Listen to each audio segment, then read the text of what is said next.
오늘도 뜨거운 이슈 시원하게 풀어보겠습니다. 킹스맨 신인규 변호사 나오셨습니다. 안녕하십니까? 네, 안녕하세요. 신인규입니다. 네, 자, 첫 번째 소식 주중대사 싱하이밍 발언 후폭풍 이야기부터 해보겠습니다. 지난주에 이재명 대표하고 싱하이밍 주한 중국 대사입니다. 만남을 가졌는데 이 자리에서 이 대사의 발언이 논란이 되면서 한중 외교 문제로 지금 번지는 모양새입니다.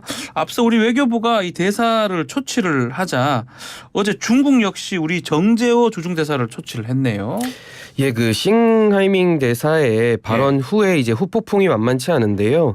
이제 장호진 제1차관 외교부 차관이 지난 9일에 싱 대사를 초치를 했습니다. 네. 이어서 이제 눅룡 외교부 부장 조리 이제 차관보인데요. 이분이 이제 10일에 정재호 주중 대사를 불러서 이제 심각한 우려와 불만을 전달했다고 하는데요. 초치 대신에 이제 회동의 약속을 하는 만남이란 형식의 이제 외젠 형식으로 이제 불렀는데 이것이 실질적인 내용은 이제 맞불 항의성 조치다 이렇게 이해하시면 될 것 같습니다. 자, 싱 대사 어떤 발언이 지금 사태를 야기하게 된 건가요? 예, 싱 대사는 지난 8일에 이제 이재명 대표와의 회동에서요. 이제 한국 일각에서 미국이 승리하고 중국이 패배할 것이라는데 배팅을 하고 있다라면서 윤석열 정부의 대미 밀착 외교를 이제 비판을 했습니다. 아하. 자, 현 상황에 대해서 국민의힘 이재명 대표를 향해서 공세를 이어가고 있는 상황인데요. 여당의 입장을 한번 정리해 볼까요? 예, 우선은 김기현 당대표는 페이스북에 글을 올렸는데요. 아무리 좋게 포장하려고 해도 볼썽사납고 불쾌한 장면이 아닐 수 없다라면서요. 이재명 대표가 주한 중국 대사와의 만찬을 국익을 위한 협조다라고 자평을 했는데 참으로 대단한 언어 유희다라고 지적을 했고요. 이제 신원식 의원도 이제 페이스북에 글을 올렸는데 싱 대사에게 우리 국민 앞에서 진심 어린 공개 사과를 하라는 최후 통첩을 하고 거부할 경우에는 바로 추방을 해야 된다면서 굉장히 센 메시지를 냈습니다. 대사를 네, 그러면서 이것이야말로 대한민국 국격과 자존심을 바로 세우고 상호 존중에 기초한 건전하고 당당한 한중 관계를 다지는 초석이 될 것이다라고 주장을 했습니다. 자, 이재명 대표 입장 나왔나요? 예, 이재명 대표도 페이스북에 글을 올렸는데요. 이제 중국 정부의 그런 태도가 마땅치는 않다라고 지적은 했습니다. 근데 이제 본인이 그 관저에 간 거에 대해서는 뭐 싸우러 간 것도 아니고 관계를 개선하고 대한민국 국익을 좀 더 지켜내기 위해서 협조 방안들을 찾아내는 게 중요한 일 아니겠냐라고 덧붙였고요.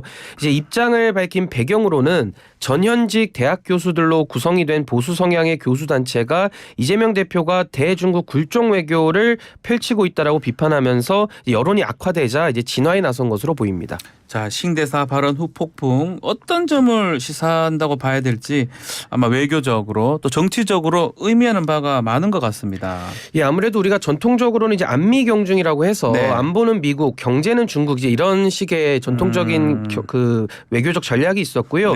또 전략적 모호성을 우리가 취해왔지 않습니까? 뭐 문재인 정부 때도 그랬고요. 그렇죠. 근데 최근에 이제 윤석열 정부가 이제 한미일 공조를 강화하면서 이제 지나치게 미국의 쏠림 외교를 한 건 또 사실이고요.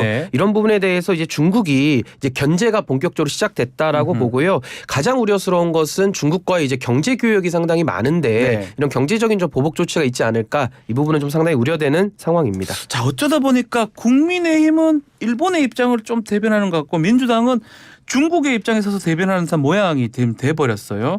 현재 처한 정치 또 외교 상황을 고스란히 보여주는 것 같아요. 그러니까 이게 지금 사실 외교라는 것은 상당히 국내 통합적인 그 에너지를 바탕으로 외교를 하는 것인데 오히려 좀 국내 정치의 분열상이 이 외교까지도 지금 영향을 미치는 것이라서 상당히 우려스러운데요.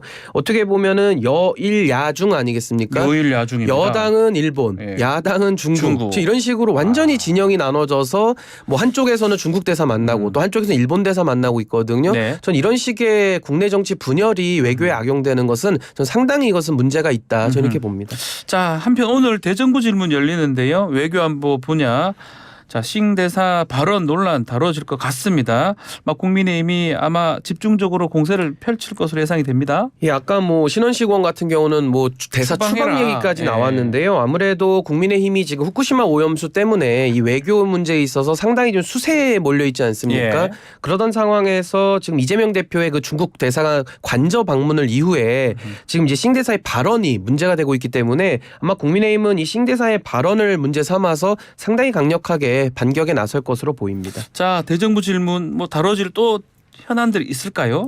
예, 지금 아무래도 이제 대정부 질문이 이제 오늘부터 시작되는데요. 네. 이제 선관위 부정 채용 의혹이 또 주로 다뤄질 것 같고요. 또 후쿠시마 오염수 방출 문제 그리고 이동관 방통위원장 이제 네. 내정 후보로 알려진 분에 대한 이제 학폭위 의혹에 대해서 첨예한 대립이 예상되고 있습니다. 자, 그 내용입니다. 대정부 질문에서 집중적으로 다뤄질 것으로 보이는 이동관 특보의 아들 학폭 논란입니다.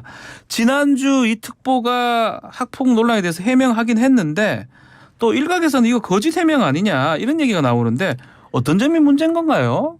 예, 이동관 특보가 이제 해명을 할 당시에요. 네. 이제 학생 선도위원회, 이제 현재 이름은 학생 생활교육위원회인데요.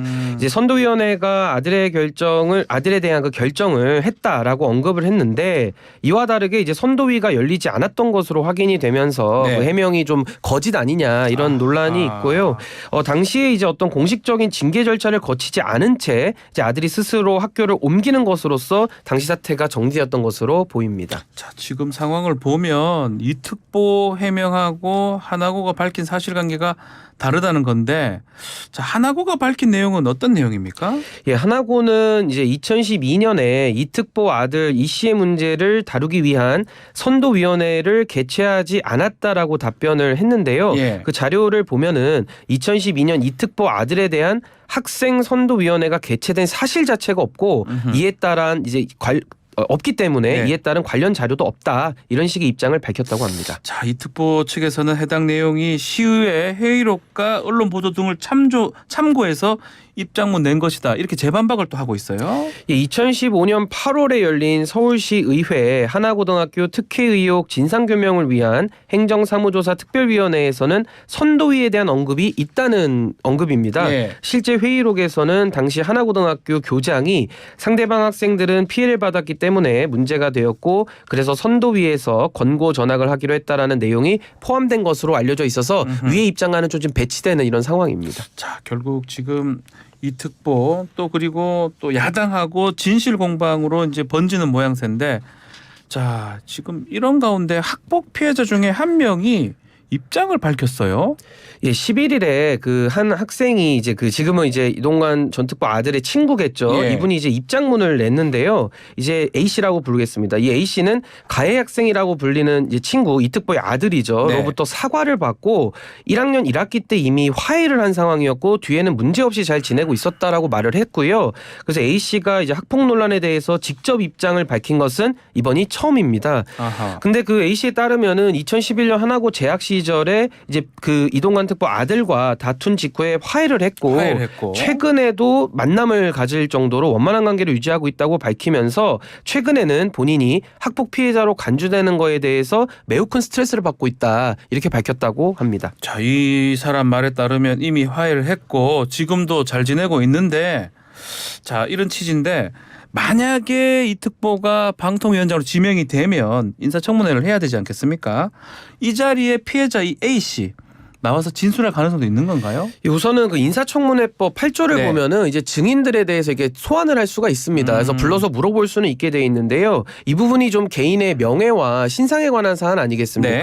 그래서 같은 법 14조의 2호에 보면은 사생활이나 개인의 명예에 대한 것은 이제 비공개로 이제 의결을 해서 진행할 수도 있기 때문에 뭐 우선은 증인으로 채택할지 여부가 먼저는 문제될 것 같고요. 네. 만약에 채택한다고 한다면은 뭐 비공개로도 이렇게 의견을 비공개로? 듣는 그런 네. 절차가 있을 것 같습니다. 자, 그렇지만 야당에서는 현재 확인된 피해자가 4명이라고 얘기를 하고 있거든요. 이게 또 큰 변수가 될 수도 있을 것 같아요. 예, 국회 교육위원회 소속의 이제 강득구 민주당 의원은요, 이제 입장을 밝혔는데 이동관 특보의 학폭 사건에 대해서 이제 기자회견을 하면서 이제 그 A 씨에 대한 그 입장은 존중은 하지만은 다른 피해자가 더 있다. 그래서 지금 피해자 현재 4명이다라고 말을 하고 있고요. 다른 분들과 얘기를 좀 더 해보려고 하는데 입장을 확인할 수 없었다라는 그런 말씀을 했고 네. 이제 그 반박문을 통해 가지고 이제 이야기한 분은 한 명이다. 그래서 더 다른 피해자가 있다. 이제 이런 입장을 밝히고 있습니다. 아마 윤석열 대통령 이번 주에 차관 인선 작업도 나설 것이다 보도가 있는데 이 신임 방통위원장 이 특보가 유력하다고 봐야 됩니까? 예, 오는 이제 15일에 이제 15일. 내정을 발표하겠다라는 예. 입장 정도 나왔는데요. 이제 지금 이동관 전 특보의 그런 학폭 사건에 대해서 굉장히 지금 적극적인 해명을 하고 있지 않습니까? 게다가 또 국민의힘이나 다른 분들도 이제 엄호에 좀 나서기 시작을 했습니다. 아하. 이런 것들을 봤을 때에는 또 어차피 이 청문회만 거칠 뿐 동의 사안은 아니기 때문에 그렇죠? 임명이 매우 유력하다 이렇게 봐야 될 것 같습니다. 야당이 공세를 하고 있고 학폭 문제는 좀 또 다른 문제 아니겠습니까? 지난번에 정순신 그 국가수사본부장 때도 마찬가지고요. 그럼에도 불구하고 이동관 방통위원장 확신을 좀 갖고 있는 것 같은데 이유가 뭘까요? 글쎄요, 그때 한번 학폭 갔다가 네. 한번 이렇게 좀 내용을 겪었기 때문에 아. 상당히 좀 예민하게 바라봐야 될 것 같은데 그러니까요. 지금 그때와는 다르다는 판단이고 아무래도 지지율이 좀 높아지고 있다라는 아하. 그런 이유가 작용한 거 아니냐 싶고요. 예. 다만 이제 이동관 전 특보 같은 경우는 뭐 학교에다가 전학까지 한 사실이 밝혀지지는 않았습니까? 그렇다면은 사실 이것은 고위공직자로서는 매우 부적절한 처신인데 그러니까요. 예. 좀 이런 부분을 고려하지 않고 만약에 임명을 강행한다고 한다면은 국민들의 여론을 고려했을 때 이 아하. 학폭에 대한 인식이 굉장히 지금 심각하거든요. 그래서 이 부분은 정치적인 부담을 상당히 안고 임명을 해야 될 것 같습니다. 알겠습니다. 자, 사건 소식도 하나 다뤄보겠습니다. 자, 캄보디아에서 한국 여성 BJ가 숨진 채로 발견이 됐는데 어떤 일입니까? 예, 지난 6일 캄보디아 수도 푸놈펜 인근 칸탈주이 마을에서 예. 붉은 천에 쌓인 채 웅덩이에 버려진 한국 여성의 시신이 발견됐는데요. 아하. 이 여성은 캄보디아 여행 중이던 인터넷 방송 진행자 변 씨로 알려졌습니다. 아니 인터넷 방송을 하다가 혹시 숨진 건가요? 예, 3월을 기점으로 해서 유튜브 방송을 중단한 상황인데요. 아하. 변 씨는 지인과 함께 캄보디아로 여행을 떠난 상태였고 현지 예. 병원에서 치료를 받고 있다가 숨진 것으로 알려져 있습니다. 자, 이 변 씨 사망 관련해서 현지에서 그 병원을 운영하는 중국부가 체포가 됐다고 하는데 혹시 이 사람들이 살해를 한 건가요? 예, 경찰은 칸달 수퉁의 한 진료소에서 예. 변 씨의 시신을 유기한 혐의로 30대 중국인 부부를 체포했는데요. 부부는 현지에서 병원을 운영하는 것으로 알려졌고 이들 부부는 병원을 찾은 변 씨가 치료를 받다가 발작을 일으킨 뒤 사망했다라고 진술한 것으로 전해졌는데요.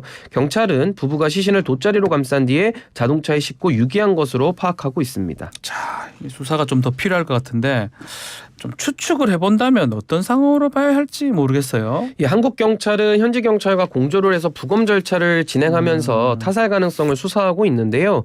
용의자들은 본인 소유의 캄보디아 병원에서 이제 BJ 변 씨가 4일에 항체 주사를 맞고 갑자기 발작을 일으켜서 사망했다라고 주장을 했는데요. 아직 정확한 사인은 밝혀지지 않았고 또 다른 캄보디아 매체에서는 이제 변 씨의 시신에 구타 흔적이 있었다라고 보도를 했습니다.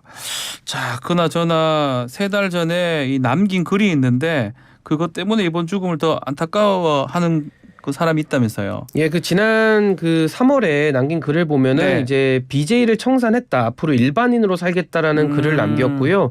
이제 한국 돌아가서 유튜브에 자기 진정성이 담긴 영상을 올리겠다. 듣고 보고 한 게 많은데 그냥 이런 생각은 이렇구나라고 봐주세요라는 글을 올렸는데 매우 안타까움을 지금 자아내고 있습니다. 자, 놀랍게도 또 다른 사건과 매치가 됩니다. 지난 4월 말인가요? 코미디언 서세원 씨 역시 캄보디아 그 병원에서 주사를 맞다가 사망을 했다는 소식이 있었는데 비슷한 사건이 지금 연이어 터지는 것 같습니다. 예, 그것도 이제 캄보디아에서 캄보디아? 계속 네. 비슷한 사건이 나오는데 지금 캄보디아에는 그런 무허가 병원이 많다고 합니다. 그렇기 때문에 아무래도 의료기기나 의료시설과 관련해서 상당히 좀 문제가 있는 것으로 예. 보이기는 하는데 지금 이런 사고가 계속 연달아 나고 있기 때문에 좀 각별한 주의가 좀 필요할 것으로 보입니다. 알겠습니다. 자, 오늘 킹스맨 여기서 마무리를 하겠습니다. 신인규 변호사님 감사합니다. 네, 감사합니다. 1부 마치겠습니다.